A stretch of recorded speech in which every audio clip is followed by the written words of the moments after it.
Molt bon dia a totes i a tots. És per a mi un plaer, un any més, una satisfacció estar ací amb tots vosaltres. Com dia fa uns moments, sou unes persones centrals, importants per al futur de la joventut. Estimada vicerectora d'Estudis, que està al meu costat, però s'ha passat a primera fila, cap de Servei d'Informació i Dinamització d'Estudiants, estimada Ferranda, no sé si està la vicerectora d'Igualtat i Inclusió, però crec que no la veig, no haurà arribat, coordinador general de l'accés al sistema universitari valencià, Toni Gil, que crec que tampoc ha arribat, però us acompanyaran en aquesta jornada. Delegada de Trajectòries Acadèmiques de la Universitat de València, sí, estimada Alicia, sí que està així amb nosaltres des del principi. També el director de la Clínica de Logopèdia de la Universitat de València no ha arribat, però també sé que participa després. I diferents membres d'equips de canals, professorat i, el que és més important, orientadores i orientadors. Benvingudes i benvinguts a l'aula magna de la nostra Facultat de Medicina i Odontologia. Seu, com algunes i alguns sabreu, d'algunes de les cerimònies més rellevants. Aquesta aula, per les seues característiques i el seu aforament, s'ha convertit ja en una aula que no sols utilitzem per a una jornada com aquesta, sinó també per a actes solemnes com investidura de nous doctors, entrega de premis, olimpiades, etc. I benvingudes i benvinguts a la Universitat de València, que em toca a mi dir-ho especialment com a rectora, la primera universitat valenciana. La primera universitat valenciana, d'una banda, perquè va ser la primera a crear-se l'any 1499 per jurats de la ciutat de València, ciutat pujant per l'esplendor extraordinari que experimentà durant el segle d'or. I que va ser creada per els jurats de la ciutat de València vol dir que va ser fundada amb aquesta missió social d'obertura a la societat per a millorar la societat en tots els seus sentits. Per això, enguany, perquè es va fundar en 1499, tenim l'honor i la responsabilitat també de celebrar els 525 anys de la nostra institució, de la Universitat de València. Però la Universitat de València també és la primera universitat valenciana de manera indubtable per la seva posició en els rànquings especialitzats més rellevants, que la situen entre les 3 i les 5 millors universitats d'Espanya. De fet, en matèries com ADE, Administració i Direcció d'Empreses, Turisme, Dret i Teledetecció, som una de les millors universitats del món. Però fonamentalment m'agrada dir que som una universitat amb uns valors molt clars. Valors com la igualtat, la sostenibilitat, la solidaritat, l'equitat i la inclusió. Podem dir amb orgull que som la primera universitat espanyola en nombre d'estudiants amb discapacitat. Ahir en dia la directora del Servei de Discapacitat que enguany tenim 1.280 estudiants amb diferents tipus de discapacitats o diferents tipus de capacitat, perquè també val dir així, a la nostra universitat en les diferents titulacions. I també som la primera universitat pública de l'Estat en la participació en competicions esportives universitaris, també en els resultats i també en haver aconseguit ja la igualtat entre homes i dones en aquests equips de participació esportiva. I som una universitat oberta al món que difonem la nostra cultura i la nostra llengua i integrem també altres llengües. No de vegades som la primera universitat europea en recepció d'estudiantat en els programes de mobilitat. Tenim molts assoliments a celebrar en aquest 525 aniversari, com ara que tenim un conjunt de persones investigadores i un estudiantat amb un rendiment molt major que el que ens correspon per tamany, recursos disponibles i situació. Però vull destacar a grans trets el prestigi i la qualitat d'una institució que està al servei de la societat. Som una universitat pública al servei de la societat, al servei de les persones i, cal dir, de totes les persones. Vivim en un món que té en les generacions que ara estan estudiant la seva gran esperança. Les persones que ara estan estudiant són el futur de la nostra societat. Són el futur de què passarà, qui liderarà, quins seran els valors, quines seran les normes. Tenim la responsabilitat de com formar a aquestes persones,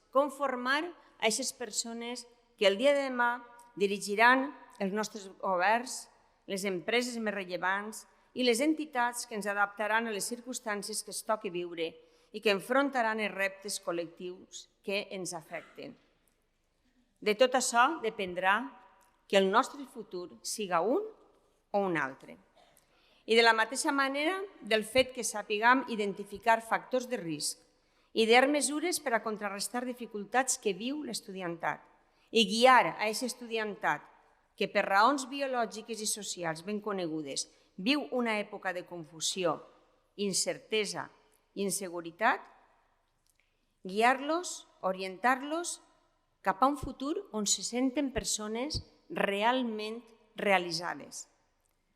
Dependrà també d'això l'esdevenir de totes i de tots. Per tant, orientadores i orientadors sou totalment imprescindibles, necessaris i el futur d'aquests estudiants depèn en part de l'orientació que es doneu i del suport que es doneu tots vosaltres.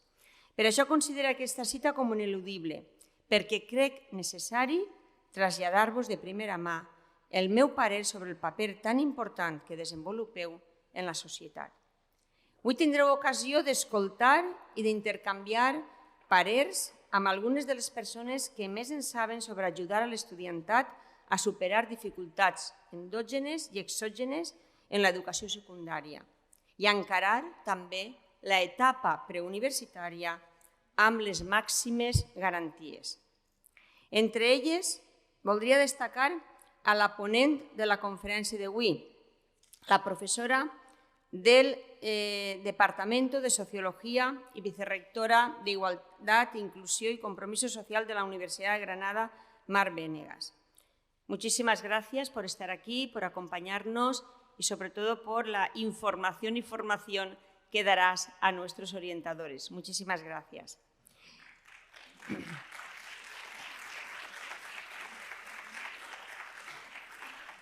També cal destacar amb el seu treball amb la delegada de la rectora, a la nostra benvolguda Alicia Villar, delegada de trajectòries acadèmiques, que estiga avui així també i que ens conte aquest treball que està fent. La vicerrectora ha analizado, entre otras, las causas condicionantes y circunstancias que inciden en el fracaso escolar. Su reciente proyecto, La caja negra del fracaso escolar, ha estudiado, por ejemplo, la relación entre la realidad socioafectiva del estudiantado menor de edad y, tal como la denomina, trayectorias académicas erráticas, así como la importancia del uso de las redes sociales y de la música que escuchan y ven y siguen muchos de estos estudiantes del futuro. Un tema que nos preocupa muchísimo a los educadores, a las educadoras, profesorado, profesionales de salud mental, algo que está hoy en día por los problemas que genera y tanto la necesidad de acotar, ¿no?, ese campo. Por tanto, no espergueu tots els detalls que vos conten sobre esta temática. Y reitero mi agradecimiento a la vicerrectora por acompañarnos, por aportar sus conocimientos tan valiosos, tan actuales, para nuestros orientadores, orientadoras y profesorado. Quiero aprovechar para darte la bienvenida a la Universidad de Valencia. Perteneces también a una gran universidad, la Universidad de Granada, que también es líder en movilidad estudiantil y en otras muchas cosas. A més d'aquesta ponència central, podreu escoltar testimonis, experiències i lliçons de persones que treballen en parts distintes del món educatiu i que segur us transmetran informació que us serà molt útil per al dia de demà, que la pugueu traslladar a aquestes persones de qui totes i tots dependrem i dependrà el nostre futur. Gràcies, orientadores i orientadors, per acompanyar-nos un any més. Aprofiteu el dia perquè podreu aprendre molt, no només sobre la Universitat de València, també sobre tot el sistema universitari valencià.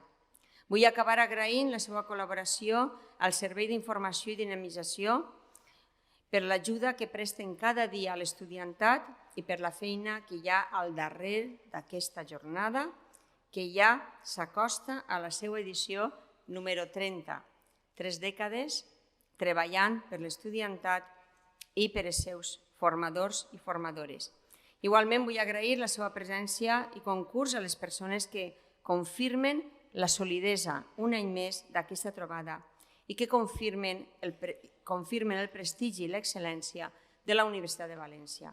Us desitjo una molt profitosa jornada, però també que gaudiu de compartir preocupacions, problemes, il·lusions i informació. Moltíssimes gràcies.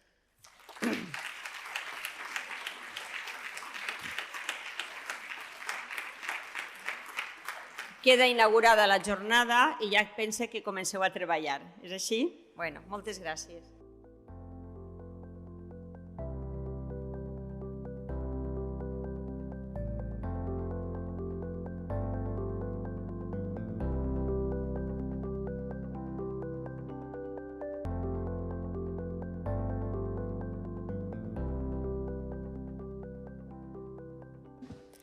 Bon dia.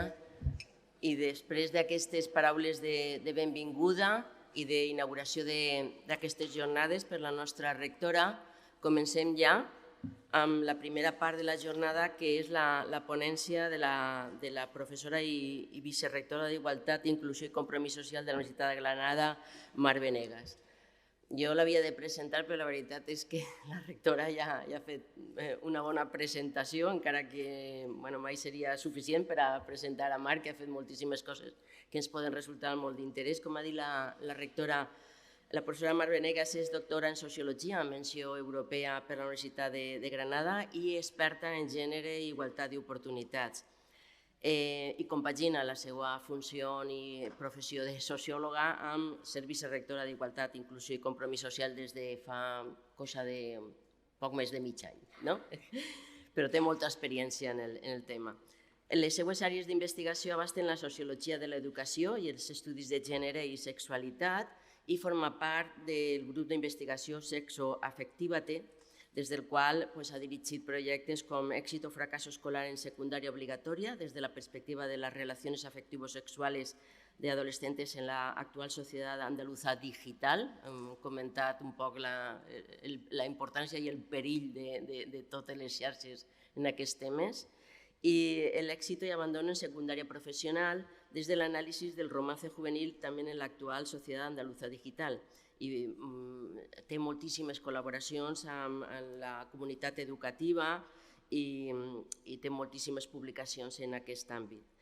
Imparteix docència en assignatures també vinculades amb aquest tema, com és Sociologia de l'adolescència, la joventut i les relacions afectivo-sexuals i Sociologia de gènere, en graus com Educació social i Sociologia. I també imparteix assignatures de màster, com és Women's Education in the Contemporary World, en el màster universitari Erasmus Mundus, en estudis de dones i gènere, i Educació per a la Igualtat en el màster de professorat en educació secundària.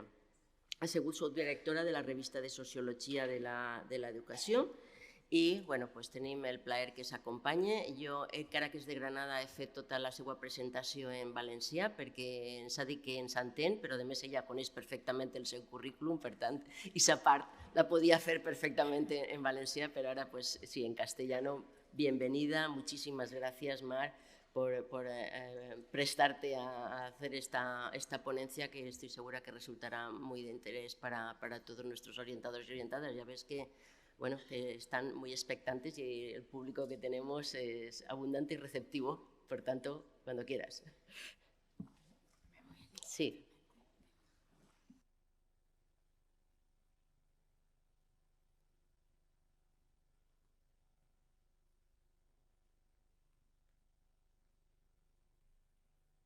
Pues moltes gràcies, bon dia. Moltes gràcies per convidar-me. Muy bien. Yo no hablo valenciano, pero bueno, por lo menos ese primer acercamiento sí que quería hacerlo. Muchísimas gracias, es un lujo, es un lujo.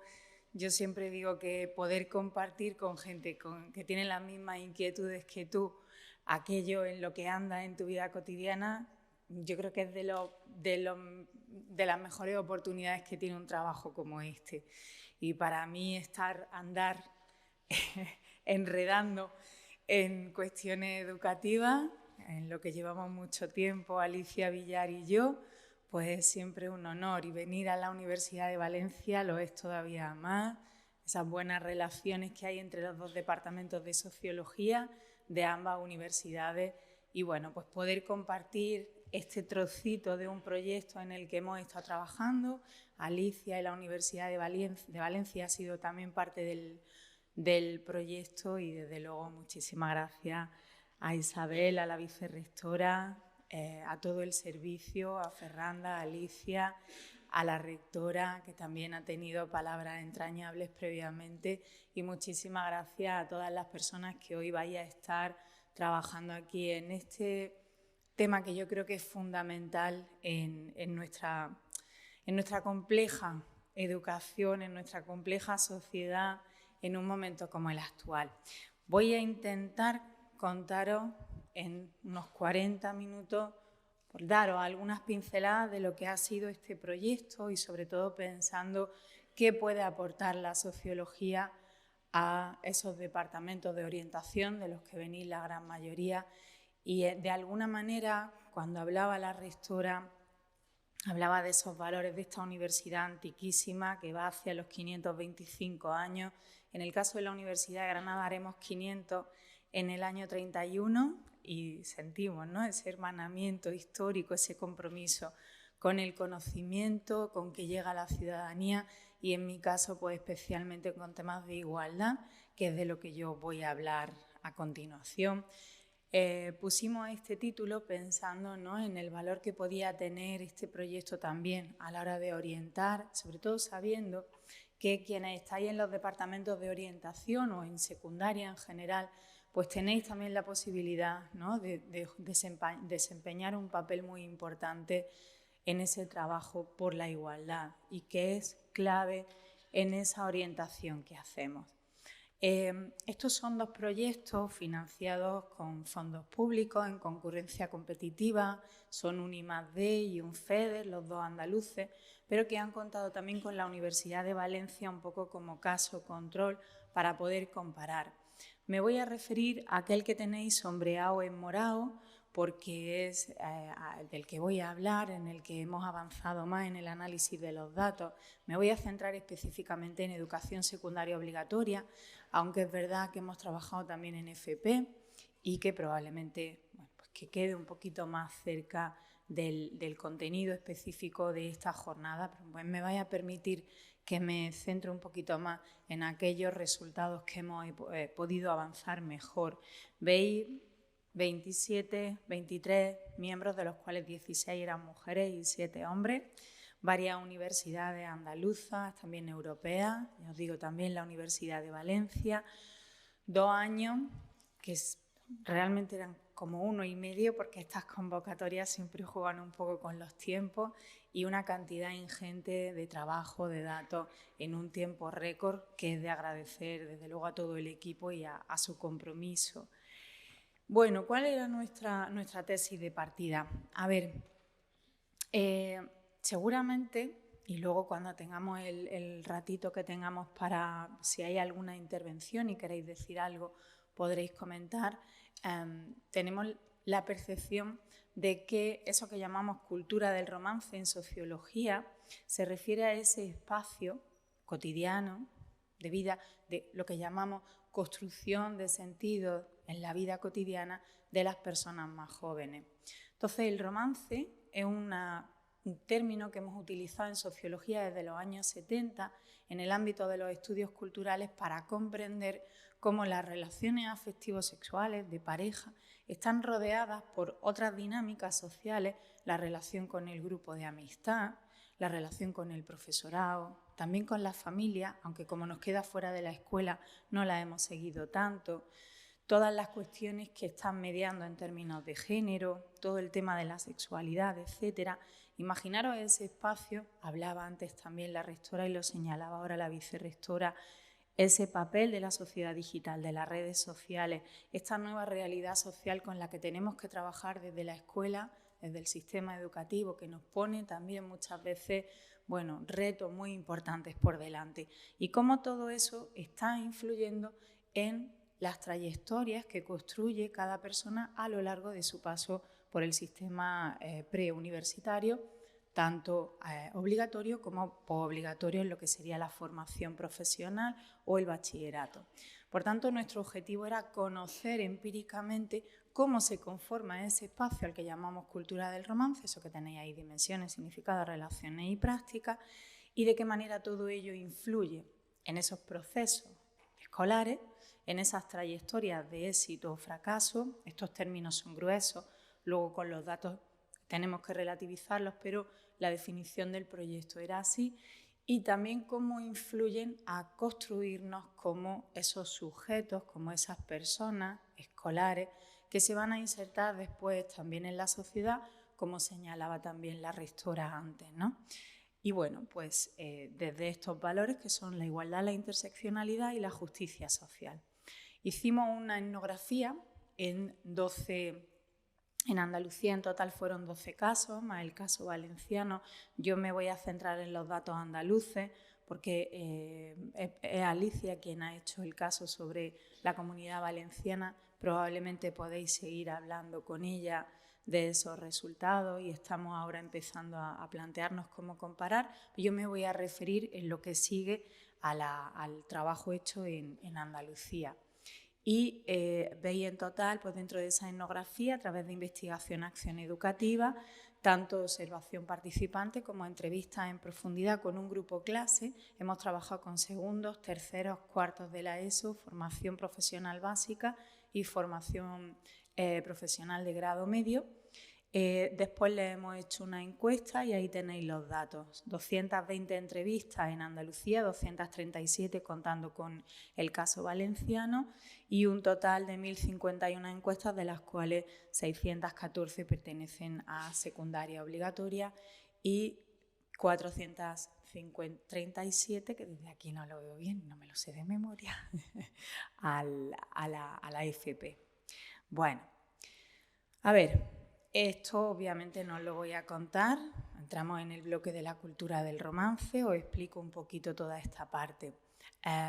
Tenemos un background desde la sociología, uno de los grandes empeños para la sociología y sobre todo a partir de los años 70 era comprender cómo tenía lugar la igualdad de oportunidades en la escuela y dónde estaban las barreras, dónde estaban los obstáculos, qué factores impedían o no, si aquello estaba teniendo lugar, intentar comprenderlo y comprender sobre todo qué pasa con aquellas personas que terminan el sistema educativo sin haber acreditado eso que hemos llamado siempre fracaso escolar. Ahora hablamos de abandono educativo temprano, ¿verdad? Es un término que de alguna manera pues maquilla esa realidad en el sentido de que ya no hablamos de fracaso escolar, sino de personas que dejan el sistema educativo antes de los 18 años y por tanto pues que hay ahí una franja de personas que se retiran pronto de la formación, de la educación formal. Toda esa sociología de la educación previa nos ha acompañado, como nos han acompañado también los estudios de juventud y los estudios de género y sexualidad. No me detengo a explicaros todo esto, pero sí quería recoger en imágenes de dónde venía todo esto que llamamos cultura del romance, trayectorias escolares, ¿no? Y cuáles eran un poco los focos temáticos desde los años 70 que han ido construyendo conocimiento, produciendo conocimiento para poder acercarnos ahora a este tema de investigación del que os estoy hablando.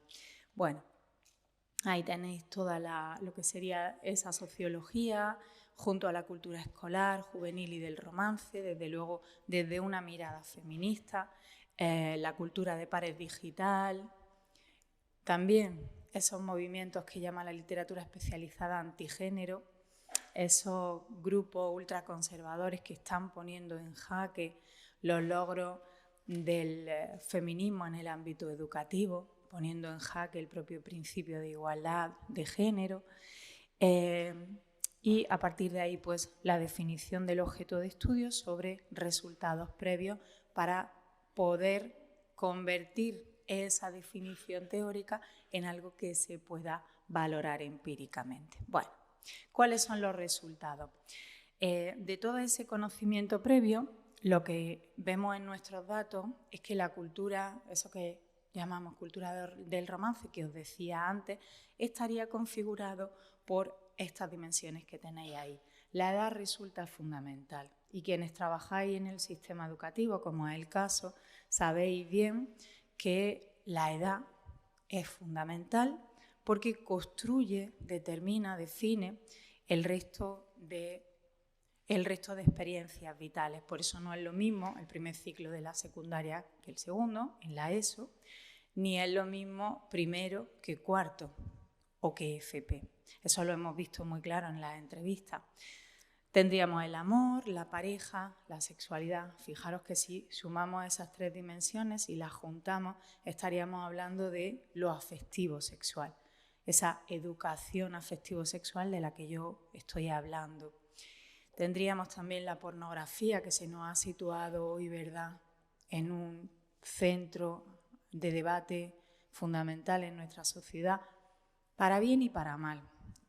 Para mal quiero decir porque tampoco es tan nuevo, aunque es verdad que se redefine digitalmente, y para bien porque ha puesto la alarma.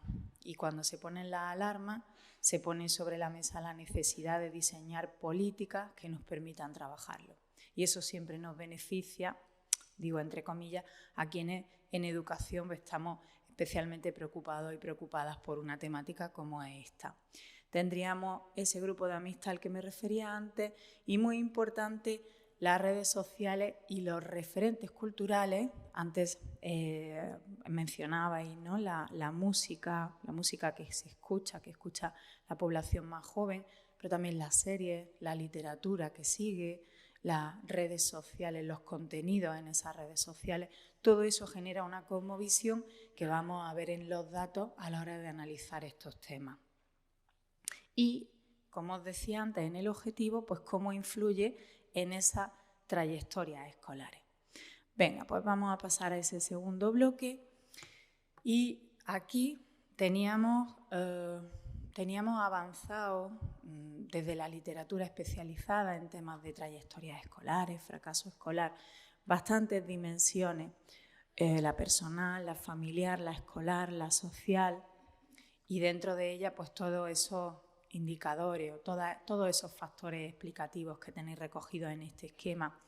Pero poco se sabe de esta parte que es la que hemos investigado en este proyecto. Sí, sobre cuestiones, sobre todo en psicología y psicología social fundamentalmente, el tema del amor romántico, el tema de cuestiones de sexualidad, embarazos adolescentes no deseados, pero el trabajo que hemos planteado es algo mucho más procesual, si queréis. Ese espacio en el que vive la adolescencia en su vida cotidiana y cómo dota de significado a aquello que le ocurre cotidianamente en el marco de este tema en concreto. Entonces nos preguntábamos, ¿y qué pasa con la cultura del romance, ¿no? ¿Cómo afecta a todo lo demás, a esas trayectorias? Bueno, ahora me cuesta un poco verlo, así que me pongo un poco así, bueno. Igual, no importa que me mueva ahí, así puedo ver la pantalla.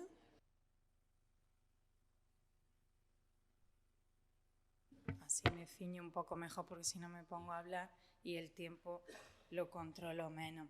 Bueno, ya os decía que me voy a ceñir a los resultados sobre todo de esas 220 entrevistas en Andalucía y fijaros, prácticamente un tercio ha repetido curso al menos una vez. Un tercio de 220 personas en eso ha repetido curso alguna vez, sobre todo chicos.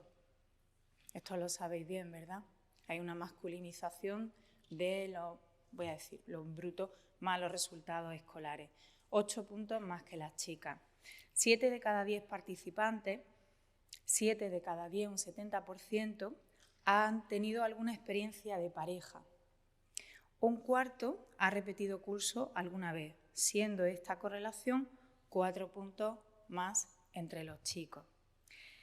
Más de un tercio reconoce que tener pareja le ha influido en su estudio, siendo 2 puntos más quienes consideran que esta influencia es negativa. Ahora os voy a hablar desde una perspectiva de género de estos datos. Las chicas casi doblan a los chicos en el reconocimiento de esa influencia negativa de la pareja sobre los estudios.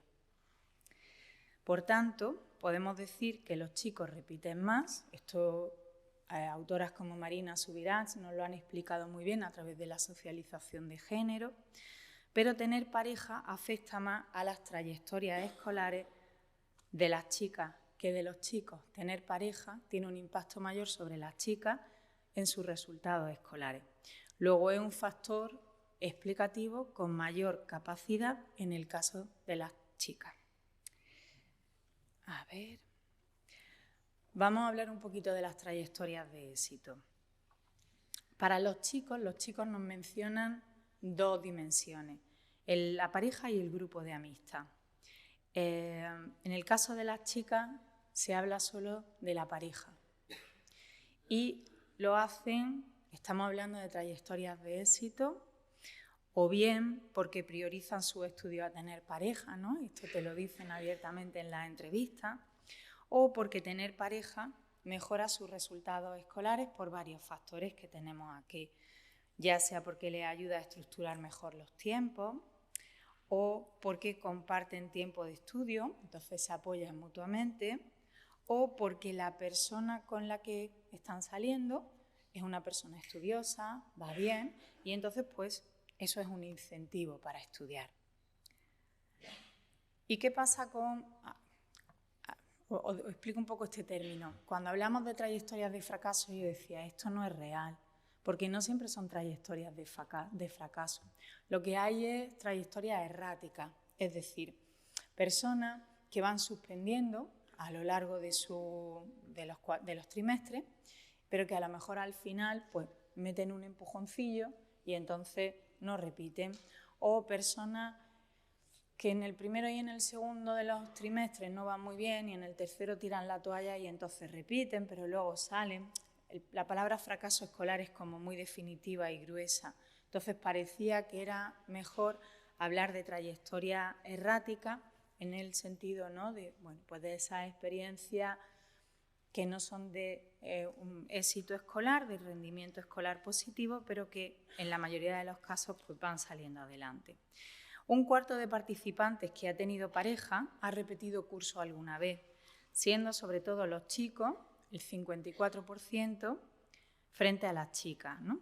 Son un 46%. Para los chicos, la pareja es una dimensión importante dentro de la cultura del romance, que puede disuadir y desconcentrar, porque el enamoramiento genera ensimismamiento, porque es una relación tóxica. Esto lo dicen muchísimo, seguro que lo habéis oído en vuestros centros educativos. Y cuando hablan de esa pareja tóxica, a lo que se refieren es a parejas en las que el control, los celos están muy presentes y además muy normalizados. Eso lo hemos visto en las entrevistas muy claro. O porque ambos miembros valoran de forma diferente el hecho de estudiar y la importancia que se le da. También a los chicos les influyen también las redes sociales. Hemos visto un sobreuso del móvil muy importante. Hay datos muy relevantes del móvil y cómo el móvil se utiliza para otras cosas, como por ejemplo para consumir música. Entonces la música y el tiempo que se pasa en este tipo de actividades puede llegar a agotar el tiempo que se debería de estudiar, de dedicar al estudio. El grupo de amistad es también una influencia que pesa sobre los estudios de manera negativa, pues por ejemplo, cuando te hablan de malas compañías o por ejemplo cuando hay una falta de vínculo con los compañeros y las compañeras de clase, esa necesidad del sentido de pertenencia que es muy evidente, ¿no?, en la adolescencia, o porque se sufre bullying, y muchas de las veces ese bullying es por motivos de orientación sexual, también lo hemos visto claro. También la familia es mencionada, sobre todo cuando hay una falta de implicación por parte de la familia en los estudios de su hijo y de su hija, o porque hay problemas en casa, ¿no?, y se mencionan esos problemas. Hemos visto, por ejemplo, también en muchas de las entrevistas que las situaciones de divorcio no son lo suficientemente bien gestionadas por parte de las personas adultas de la familia implicada, y entonces pues eso tiene una afectación también en los estudios de su hijo y su hija. Y al profesorado, y esto igual os toca un poquito más directamente, pues a veces se quejan de que la orientación que se les da le encamina en una dirección que no es la que hubieran elegido o la que es de su preferencia, o que les cierra de alguna manera otras vías, ¿no?, otras posibilidades. En el caso de las chicas, vemos que hay una relación que es más significativa, es más estrecha, entre la pareja y el fracaso escolar. Una de las cosas que vemos más claras en el caso de la entrevista a las chicas es el tema de la romantización del amor. No el amor romántico. A mí no me gusta mucho ese término, lo veo más encorsetado. Me gusta más esta idea de una romantización, porque lo que vemos es que esos referentes culturales, esas redes sociales que consumen esa música, esas series, etcétera, están contribuyendo a romantizar un amor que podría definirse de otra manera y tener otra alternativa. Vemos muy claro en este sentido, en esta idea de romantización, una deseabilidad social por una necesidad, un peso muy grande, sobre todo sobre las chicas de esta edad secundaria obligatoria, de tener pareja, más que en los chicos. Eso es muy claro en las entrevistas. Esto del mercado de los bienes simbólicos es un término muy de Bourdieu, de Pierre Bourdieu, no sé si lo recordáis en vuestra formación universitaria en algún momento. Esto, bueno, imaginaros ese espacio simbólico donde las personas se pueden conocer, pueden ligar, pueden relacionarse, y es un espacio en el que todas las cuestiones de género tienen un papel simbólico, ¿no? Pues ahí, para la chica, en ese mercado simbólico, todos los likes, todo el reconocimiento que recibe una chica le da más valor simbólico frente a los chicos, pero al mismo tiempo la hace más deseable, pero también puede desprestigiarla más, y las chicas tienen que gestionar estas cuestiones. Luego, muy importante también, las dinámicas de atracción y deseo, que ocupan gran parte de los tiempos escolares. Por ejemplo, nos hablan del asentismo algunas veces, incluso de cómo impacta en sus resultados, ¿no?, escolares. El tema de la violencia de género lo hemos visto, iba a decir muchísimo más de lo que nos hubiera gustado, pero nos hubiera gustado no verlo, y sin embargo está muy presente. Está muy presente toda la violencia, toda la parte de violencia sexual.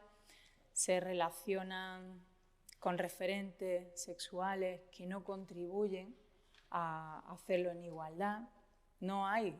Pensad cuáles son los referentes para aprender sobre sexualidad que tienen las personas más jóvenes, adolescentes, entre 12 y 18 años, que es de lo que yo estoy hablando. Esos referentes vienen fundamentalmente o de la pornografía o de determinados estilos musicales. Y cuando ponemos vídeos de determinados estilos musicales, a mí me parece que son bastante pornográficos, sin ser pornografía o sin estar catalogados como tal. Esto no es una cuestión, ni siquiera sin hacer juicios morales, más sociales, más en términos de igualdad. Yo creo que deberíamos de tomarnos muy serio y no voy a irme por aquí porque si no me alejo del tema, pero sí que debemos de tomarnos muy en serio cómo queremos educar la sexualidad desde la infancia, porque ahí tenemos un reto muy grande por delante que influye en todo lo demás. Una violencia de género que tiene mucho de control y dependencia, experiencia en chicas de segundo de la ESO, experiencia, he traído algunos verbatim, si me da tiempo ahora os los leo, que no les corresponden ni por edad ni por lo que hemos avanzado en cuanto a coeducación. Y de verdad que da muchísimo, no tengo tiempo para poder hacer una reflexión más en profundidad sobre este tema, pero bueno, lo dejo aquí y yo creo que seguramente lo compartí. Esa pareja maltratadora que pueda aislar a una chica, estamos hablando de segundo de la ESO, estamos hablando de la ESO. Ese malestar, dolor, obsesión, priorizar la relación hasta anularse a sí misma, la pérdida de sentido de los estudios, el impacto sobre las notas, incluso el deseo de abandonar. Creo que he traído algún verbatim que ilustra bien esta cuestión, porque en 220 entrevistas os podéis imaginar la cantidad de verbatim, quiero decir, de fragmentos literales de entrevistas. La dificultad para comunicarse, para expresar sus sentimientos, lo que les duele. Bueno, el grupo de amistad, un poco similar al de los chicos, por supuesto las redes sociales, esas nuevas formas de relacionarse, el tiempo que les dedican, el problema de esto, cómo despista, obsesiona y qué incidencia tiene en temas de salud mental, sobre todo para las chicas. Lo decía antes, ¿verdad?, también la rectora. Y muy importante por parte de la familia, pues el apoyo y de qué manera los problemas en la familia influyen en los resultados escolares.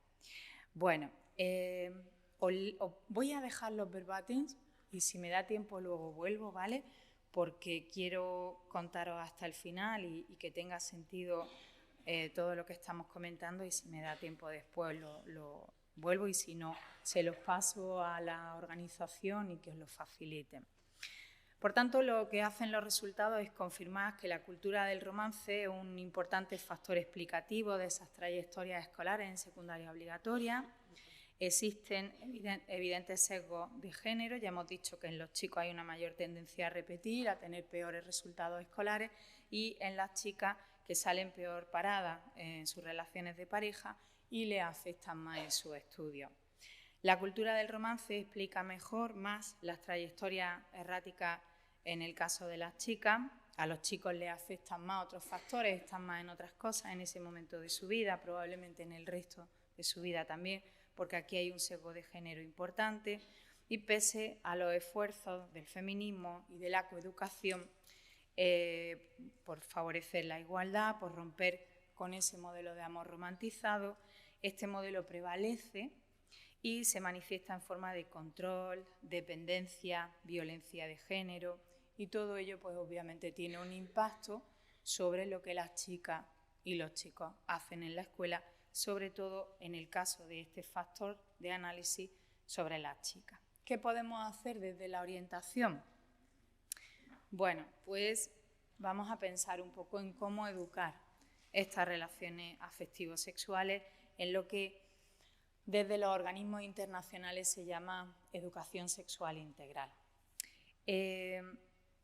Lo que yo voy a plantear es el tercer bloque de las entrevistas, en las que hemos querido acercarnos a ver pues, qué piensan, cómo reciben esa educación para la igualdad, cuando se les habla de igualdad, de feminismo, de sexualidad, de amor, de qué manera se acercan a estas cuestiones, cómo lo perciben, cómo lo procesan, con el objetivo de ver cómo también sus testimonios nos pueden ayudar en este sentido, nos pueden orientar a acercarnos de una forma que sea más significativa, que tenga un impacto mayor.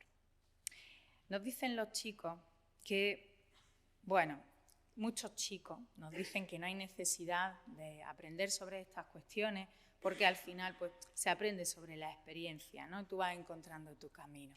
Esto está muy extendido, con lo cual, bueno, pues podríamos aplicarlo a tantas otras cuestiones educativas, ¿no? Porque si no fuera necesario educar, pues seguramente podríamos abordar muchas cuestiones educativas que nos requerirían de mayor formalización.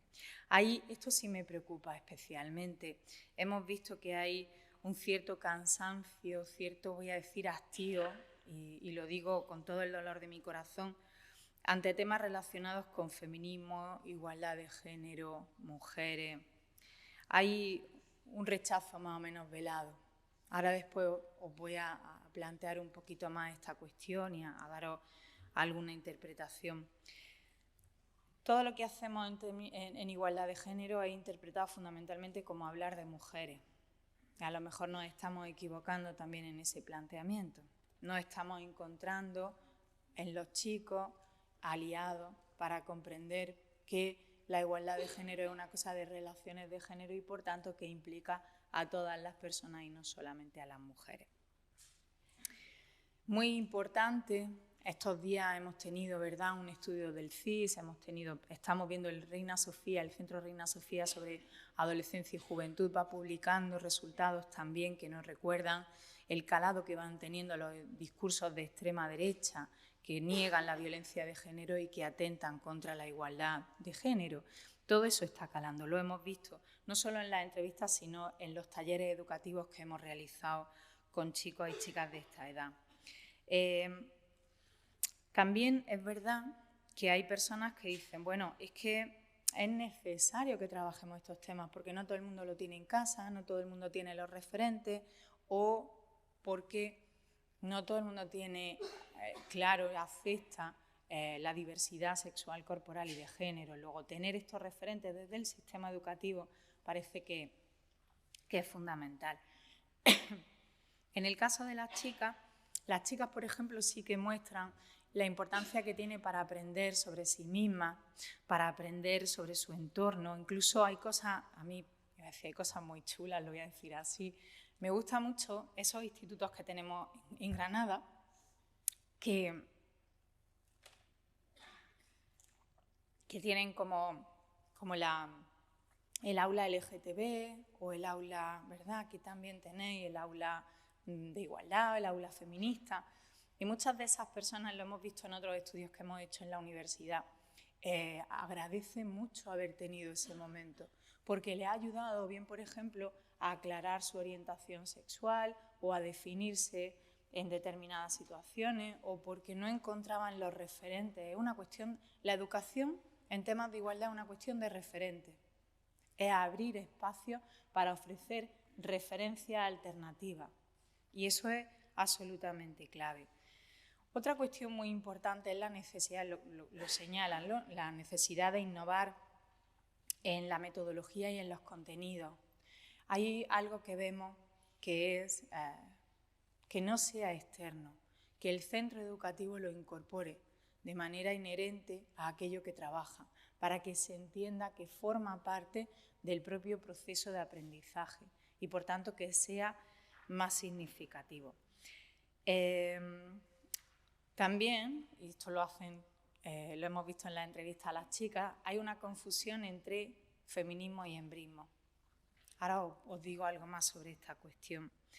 Y muchas de las chicas se quejan de que a pesar de todos los talleres, de la educación para la igualdad, de todo lo que se ha hecho, pues hay mucho por hacer, ¿no?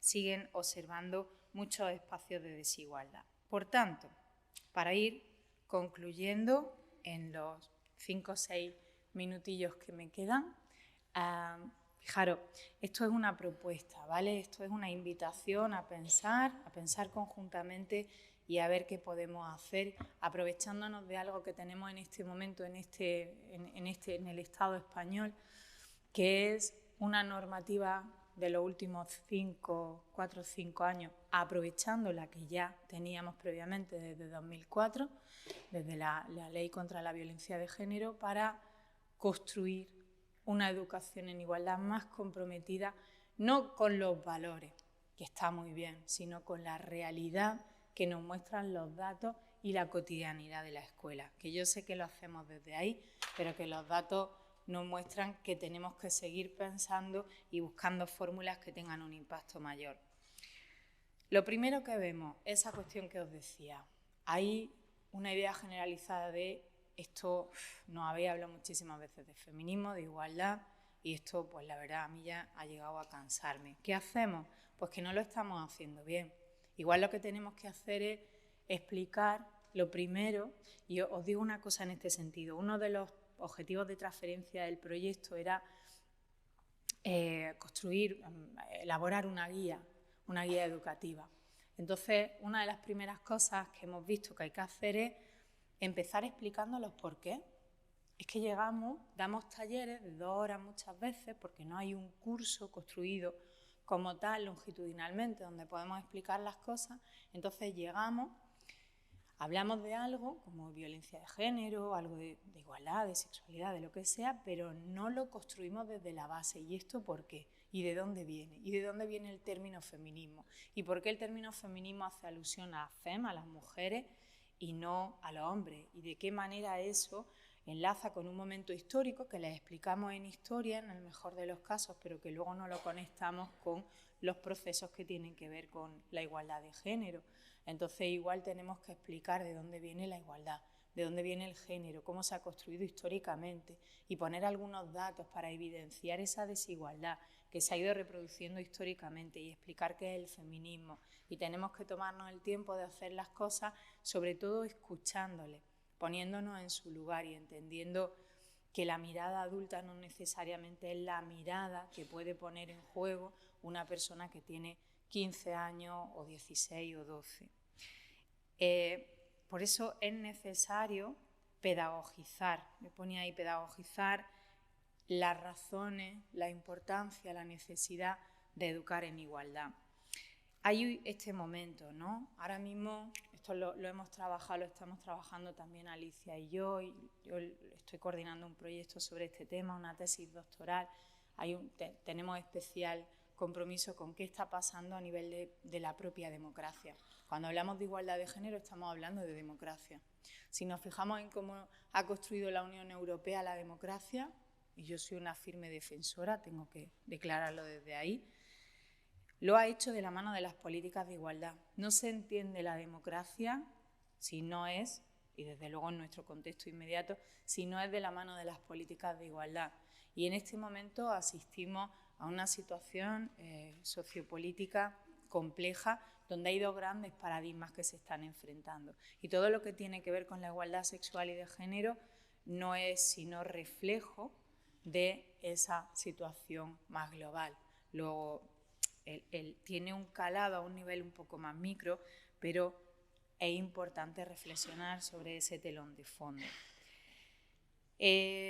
También observamos que muchas veces, y esto tenemos ejemplos en la prensa y en algunos estudios que estamos haciendo, que las familias se muestran de forma adversa, que rechazan que se trabajen estos temas en la escuela. Y eso juega en nuestra contra. Eso es difícil porque ponen en cuestión muchas de esas iniciativas y sobre todo porque hay un ruido mediático que nos está explicando cómo se funciona dentro de un centro educativo y qué coordinación hay con las familias, que la hay, y ya la hay, y las familias son conocedoras. Entonces, esta es otra de los frentes que van un poco a la contra para poder trabajar estas cuestiones. Por tanto, necesitamos revisar los contenidos y la metodología, hacerlo de manera que las personas implicadas se identifiquen con aquello que estamos trabajando. Hay que estructurar muy bien y definir nuestra propuesta de trabajo, de dónde y por qué se origina la igualdad, qué problemas estructurales, en qué circunstancias nos permiten comprenderlo, cómo surgen los movimientos feministas y LGTB, qué significa el género, qué es esa herramienta para comprender la desigualdad, fundamentar nuestros conocimientos en los datos empíricos, en los resultados de las investigaciones que tenemos sobre estos temas, explicar que la violencia de género, la presión sobre los chicos o las relaciones de pareja tienen que ver también con las luchas feministas y LGTB y cómo todo ello ha ido cambiando la sociedad patriarcal. Incorporar a los chicos no como ejecutores de violencia, sino como parte de un entramado estructural que tiene también sus propios costes para la masculinidad y, por tanto, atender también sus necesidades. Esto es muy importante. En nuestro plan de igualdad en la UGR, en la Universidad de Granada, tenemos un eje específico sobre masculinidades e igualdad. Educar más y mejor sobre la sexualidad en un sentido amplio, incluyendo la anticoncepción y las dudas en torno al porno. Nos dicen muchas entrevistas, claro, es que si yo pregunto, yo tengo una duda sobre sexualidad y nadie me la resuelve, ni en casa, ni en la escuela, ni en no tengo ninguna agencia educativa de referencia, lo voy a buscar en el porno. Luego ahí es donde están resolviendo, ahí es donde en este estudio hemos visto, no tengo el dato aquí porque lo había centrado en otras cuestiones, pero cerca de un 34% de las personas de este estudio nos dicen que han aprendido algo sobre sexo en la pornografía. Luego ahí es donde van a recurrir si no tienen otras fuentes educativas. Y sobre todo, y con esto termino, ayudar a comprender que más educación sexual integral, este es el término que se utiliza por los organismos internacionales, es más democracia y más derechos humanos desde eso que llamamos ciudadanía sexual e íntima, que vendría a completar el concepto moderno de ciudadanía. Y con esto casi que me he ceñido 2 minutos más.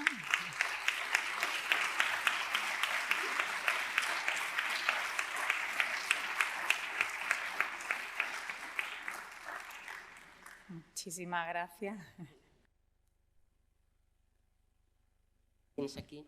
Pues muchas gracias, Mar, por esta presentación tan bien estructurada y que creo que da una visión muy global de la influencia del romance. Yo, desde mi desconocimiento, la nomenclatura no la conocía, pero ya me la he integrado, sobre la trayectoria y los resultados escolares de nuestros adolescentes. Y es verdad, muchas gracias, te has ceñido muy bien al tiempo y nos quedan hasta 20 minutos casi para preguntas, para cuestiones. Y, si me lo permitís, empiezo yo, con una pregunta muy concreta. Yo soy bastante pragmática, yo no sé. Y bueno, aunque el estudio está clarísimo y después de una primera parte de diagnóstico hay una segunda parte de políticas, ¿no? De conclusiones y de acciones, yo te preguntaría, pensando no en políticas generales, que quizá las personas que están aquí no tienen capacidad de desarrollar, sino en políticas o en acciones inmediatas, más que en acciones inmediatas, ¿qué par de claves les podrías dar a todos nuestros orientadores y orientadoras para abordar las situaciones que se pueden encontrar en sus centros? Abordarlas desde la prevención y desde la corrección. ¿Cómo pueden detectar que esta persona puede tener este problema y si puede ser para prevenirlo y para ayudarles en las primeras etapas y después para corregirlo y cómo puede hacer para llegar a esa persona? Porque creo, ya digo, desde mi desconocimiento no soy ni mucho menos experta, que uno de los problemas también que puede haber es la percepción que puede tener la persona del problema, de que sí tiene un problema y por tanto la capacidad de poder ayudarla, porque si uno no tiene percepción del problema, entonces un poco en clave directa, no de políticas generales, sino de acciones concretas, ¿qué par de claves les darías? Es una pregunta muy difícil. Yo creo que después de todo, es verdad que en estos 2 proyectos que han ido en paralelo y un proyecto nacional, un I+D nacional que hemos empezado este año, que acabamos de conseguir, en el que están otras comunidades autónomas y por tanto podemos comparar, porque los datos, pensar que todo esto queríamos comprenderlo, toda esa cultura del romance, para ver cómo influyen las trayectorias escolares. Pero claro, el estudio de esa primera parte a la que se refiere, a la que tú te refieres, Isabel, es, digamos que ya un estudio en sí mismo, ¿no? Entonces, yo creo que después de todo este recorrido, y yo llevo, desde que hice mi tesis doctoral hace como 2 décadas trabajando un poco más sobre este tema, yo creo que lo primero que tenemos que hacer es escucharle. Lo decía antes y seguramente que quienes estáis aquí, que es lo que soléis hacer en vuestro trabajo, pues es lo que hacéis. Pero escucharle significa escucharle para ponernos en su piel.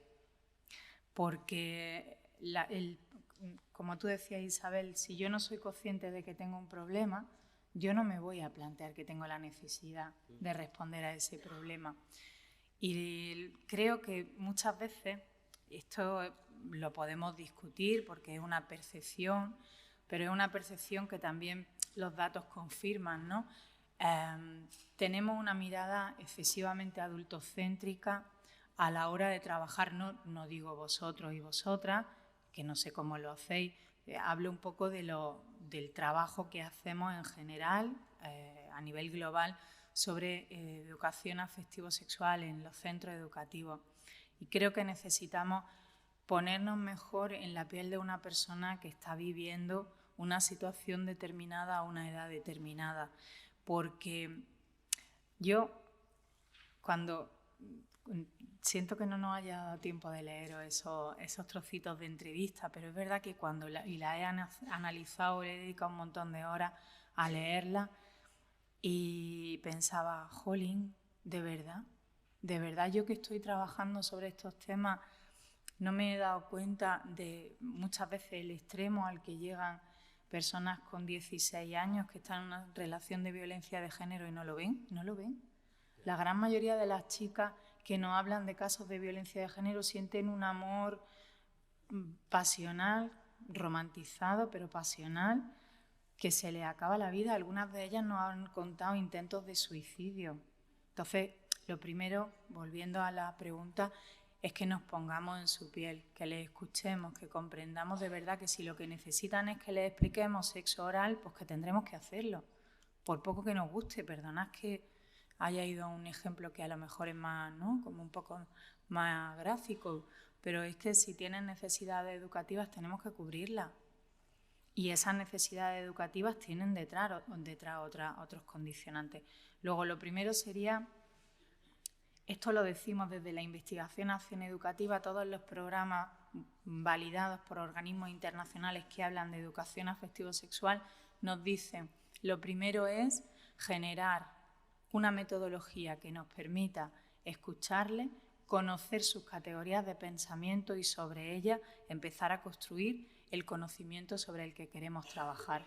Y aquí no hay dogma, aquí hay datos, hay un conocimiento legitimado y hay programas educativos de UNESCO, Naciones Unidas, la Federación Internacional de Planificación Familiar, etcétera, etcétera. Estamos, la propia Unión Europea, hablando desde ahí, desde esos organismos.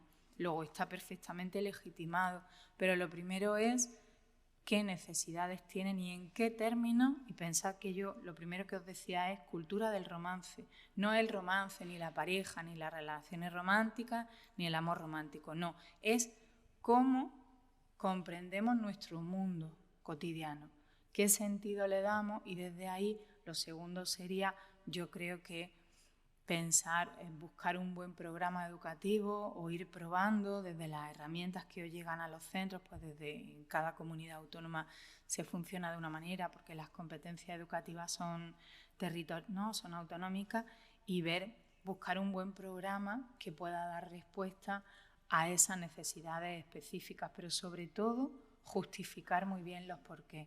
Muchas veces en educación, sobre todo a personas, lo hablábamos ayer con otro compañero del Departamento de Sociología, Alicia y yo, se nos olvida muchas veces justificar los porqués. Y a lo mejor hay asignaturas que no lo requieren tanto o materias, pero otras materias requieren justificar muy bien continuamente y esto por qué y para qué y qué sentido tiene. Entonces, bueno, no sé si he respondido bien. Sí, muy bien. Ya por aquí. Vuestro turno.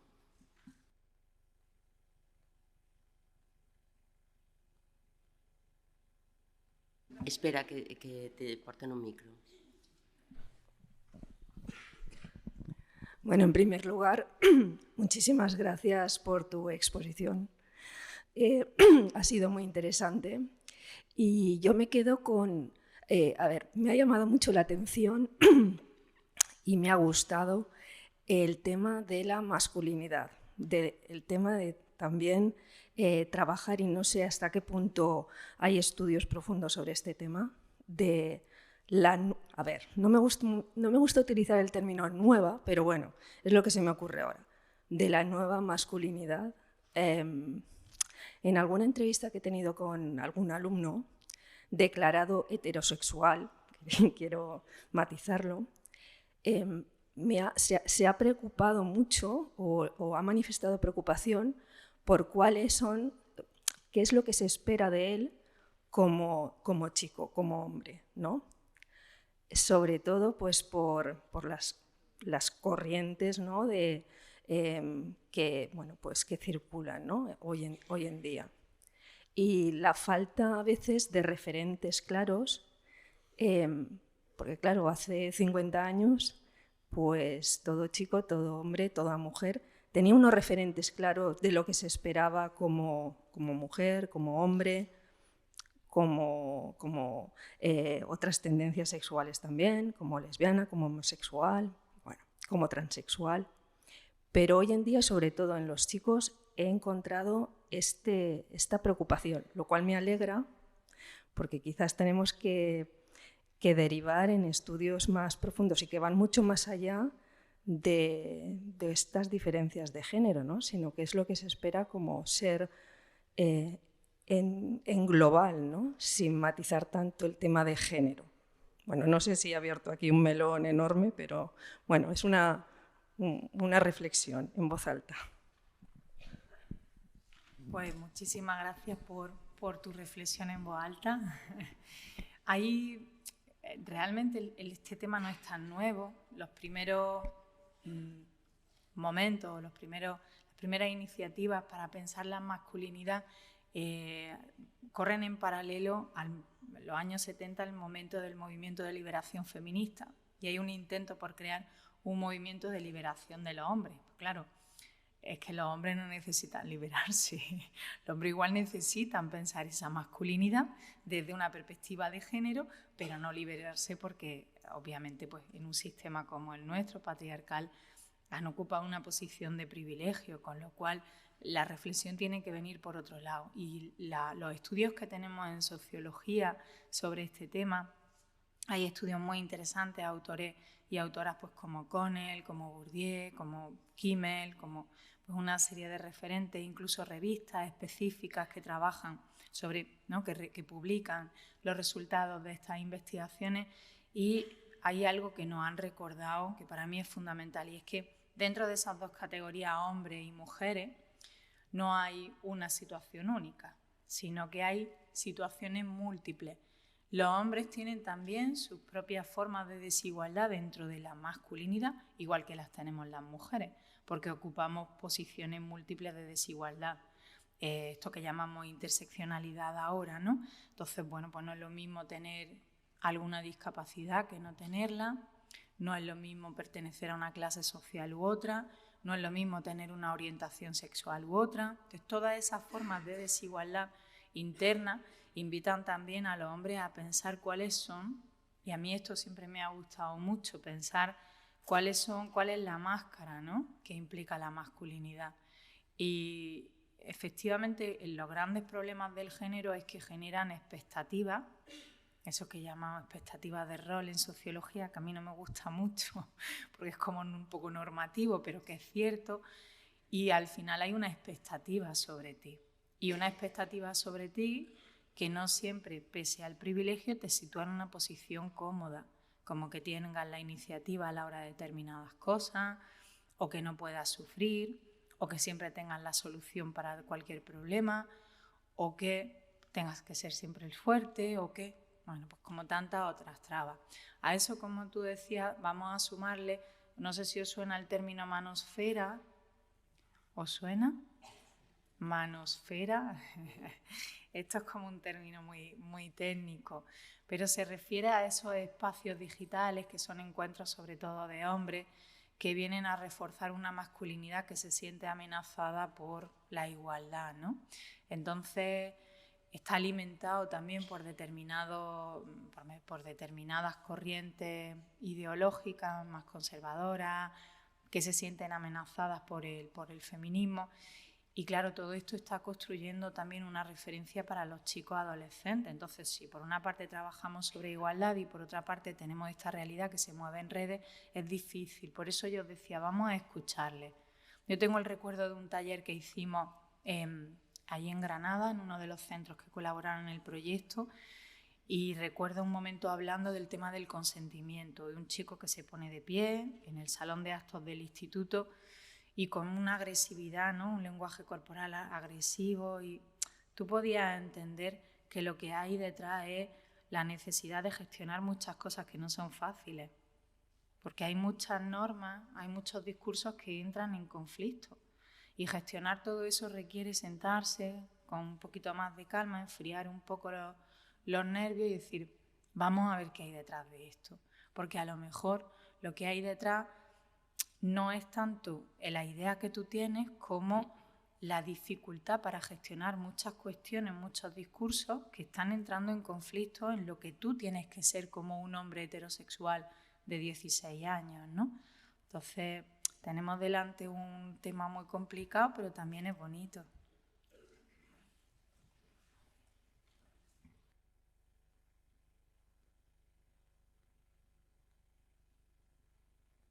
¿Alguna pregunta más?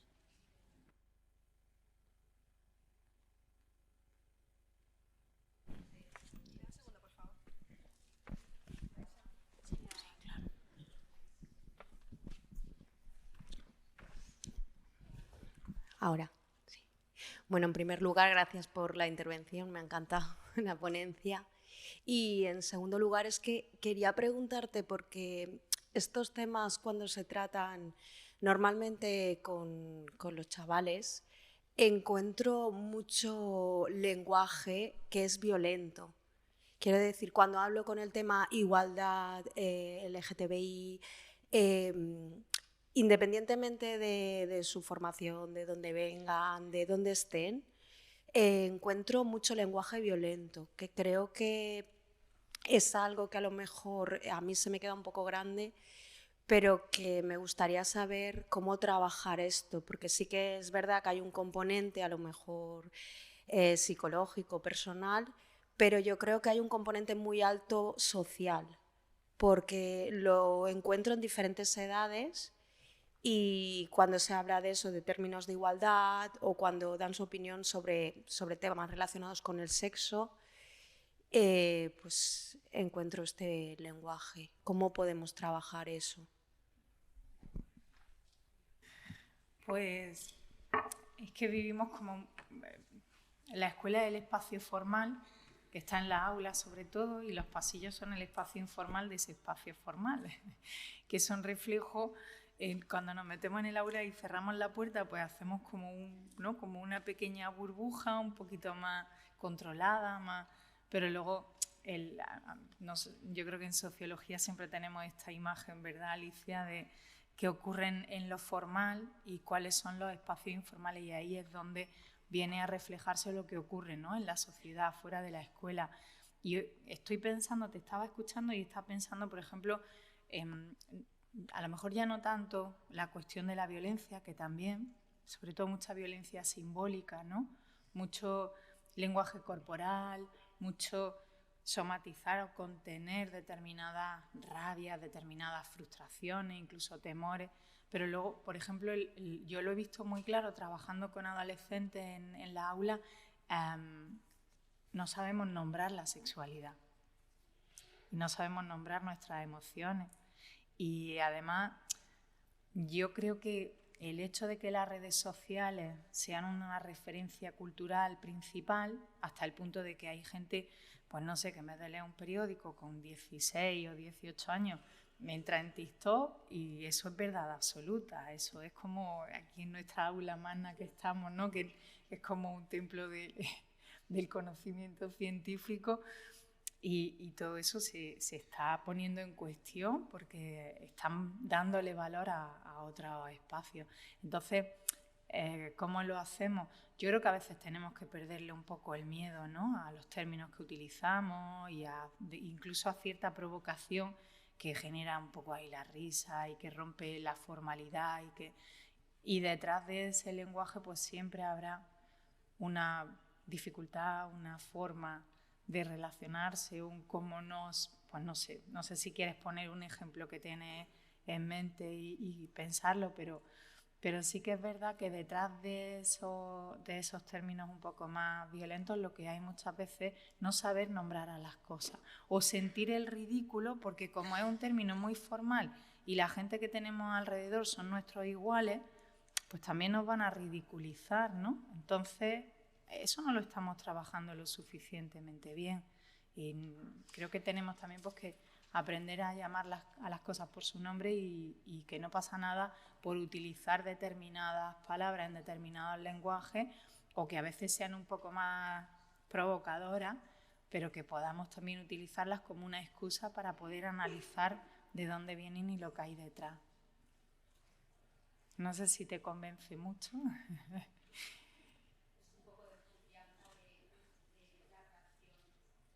Claro.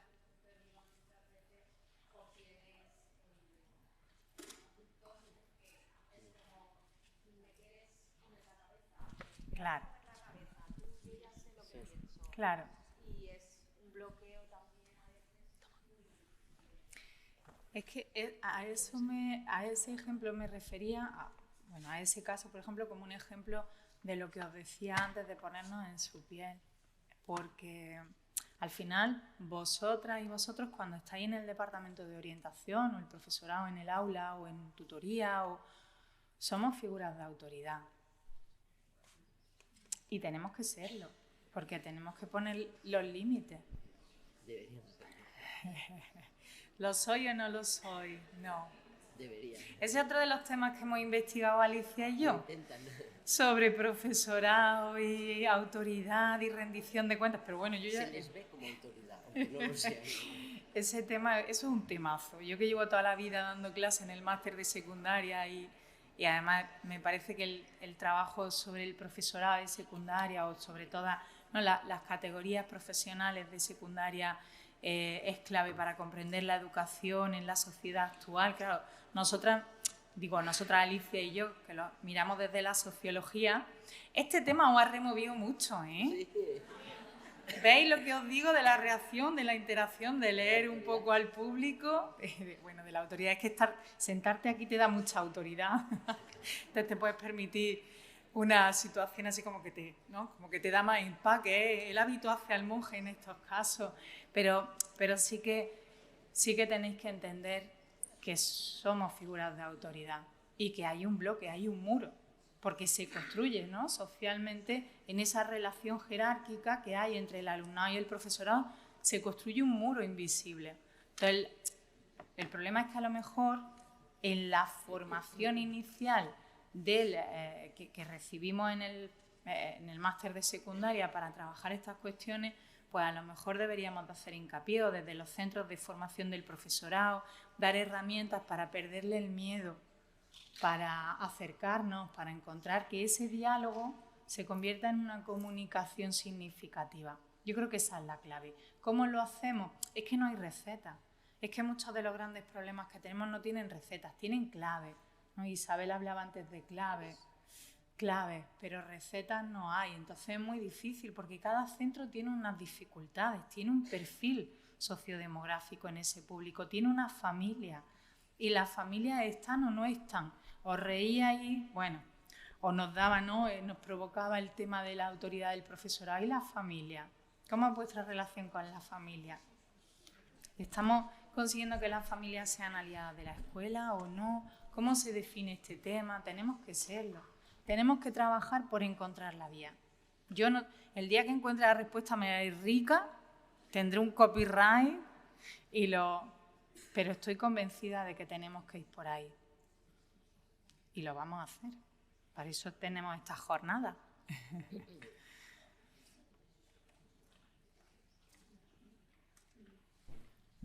Hola, buenos días, gracias. Por todo esto que estás comentando, a mí se me salta la pregunta de que al final se aumentan mucho los problemas, la escuela se hace responsable de todo esto cara a la sociedad, pero esto pone más en evidencia que la escuela necesita reforzarse más. Es decir, la orientación es súper importante, no se le da el foco suficientemente necesario para poder abarcar todos estos problemas que estamos teniendo, porque claro, la sociedad se está debilitando. Entonces, esto denota todavía más, o sea, es lanzar la pregunta de que todavía necesita más la escuela, más refuerzo, más cantidad de profesionales para poder hacer una sociedad más fuerte. Porque por mucho que intentemos, y el estudio es súper interesante, súper importante, y analicemos y saquemos datos, si todo esto al final no se refuerza con más personal, con educación, más coordinación, con darle ese valor que tiene cara a la sociedad, cada vez estamos más vendidos. Quiero decir, mi sensación es de que cada vez la sociedad es más responsabilidad de la educación, el sistema educativo, pero no se pone tanto remedio al sistema educativo de poder tener esa gran cantidad de personal que necesita.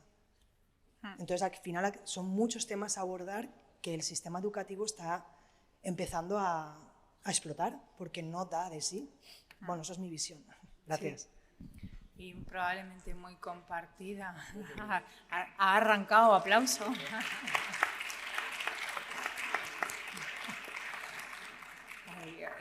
Soy un público interactivo con muchas de las cosas que se van diciendo y yo también lo comparto contigo. Yo creo que yo incluso hablo con compis de la universidad, quienes estamos metidas en educación, hemos pensado mucho sobre estos temas y tenemos la educación como la salud y el derecho serían los 3 pilares de nuestro estado del bienestar. No hay estado del bienestar si no es con un estado de derecho sólido, una salud pública sólida y una educación pública sólida. Y luego todo lo demás. Pero la educación es la María. Esto es otra provocación. No se comprende cuál es el valor de la educación. Y incluso la infantil es como esa carrera, ¿no? La magisterio infantil es esa carrera que tampoco es muy importante, pues con peques, y sin embargo es un reto fundamental, más que la secundaria, verdaderamente.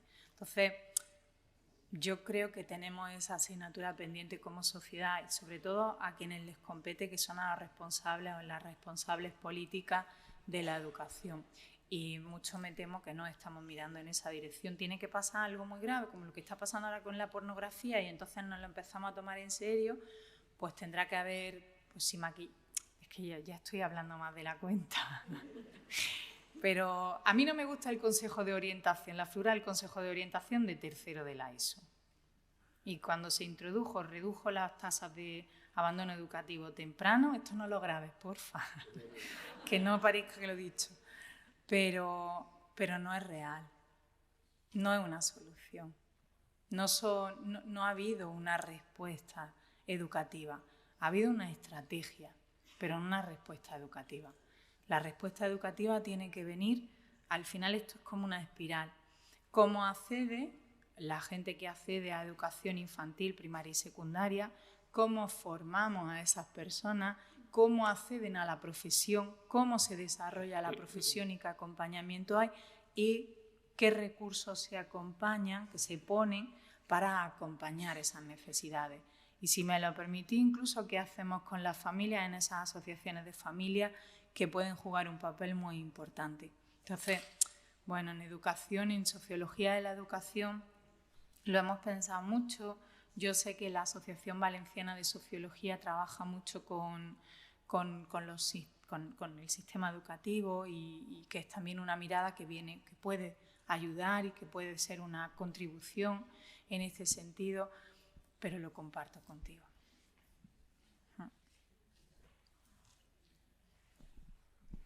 Buenas, a tenor de lo que decía la compañera, yo te quería preguntar si realmente no crees que ya no es solo una cuestión de la educación, sino que aquí, y por lo que decían, no solo más personal, sino personal más especializado.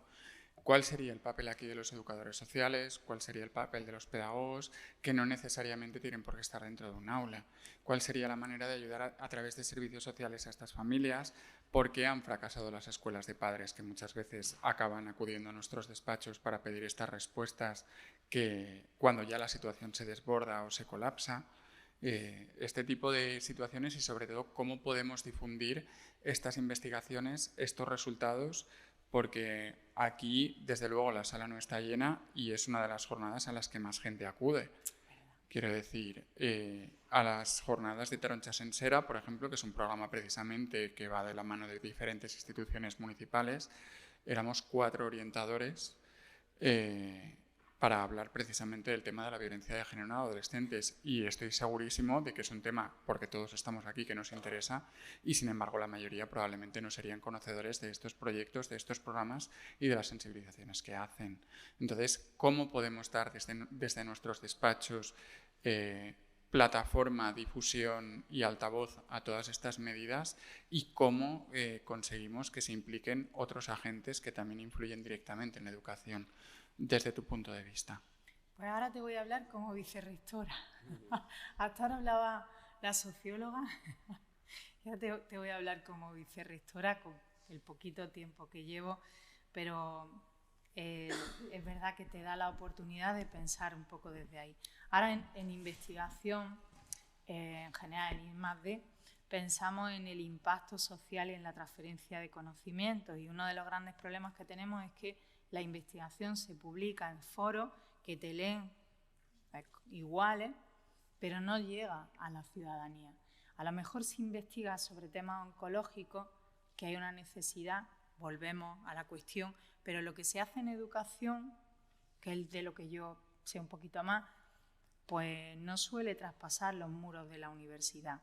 Entonces, lo que estamos haciendo, por ejemplo, en el vicerrectorado, en la parte de igualdad, es intentar colaborar con las administraciones públicas para que haya un compartir todo el conocimiento que producimos en la universidad, sobre todo en determinadas cuestiones, porque efectivamente las administraciones tienen la necesidad de poder tener datos que informen el diseño de sus políticas, en este caso políticas de igualdad, educativas, de juventud. Y desde la universidad tenemos la producción de conocimiento. Una universidad como esta, como la Universidad de Valencia, que ha hecho un recorrido que es parte de la historia, ¿no? No solo de la ciudad, de la provincia, de la comunidad, tiene mucho que aportar en el ámbito educativo, que es donde estamos, como lo hace en otros ámbitos. Entonces, creo que uno de los grandes fallos en ese sentido es que no hemos sabido, no digo solo desde la universidad, desde las distintas partes implicadas, aprovechar todo ese acervo de conocimiento lo suficiente. Y debemos de generar lazos como este, pero otros tantos de cotidianos, formativos, porque la formación es la clave, es transferir ese conocimiento continuamente a la ciudadanía en forma de cursos, talleres, espacios de encuentro. Hay cantidad de estrategias que se pueden hacer.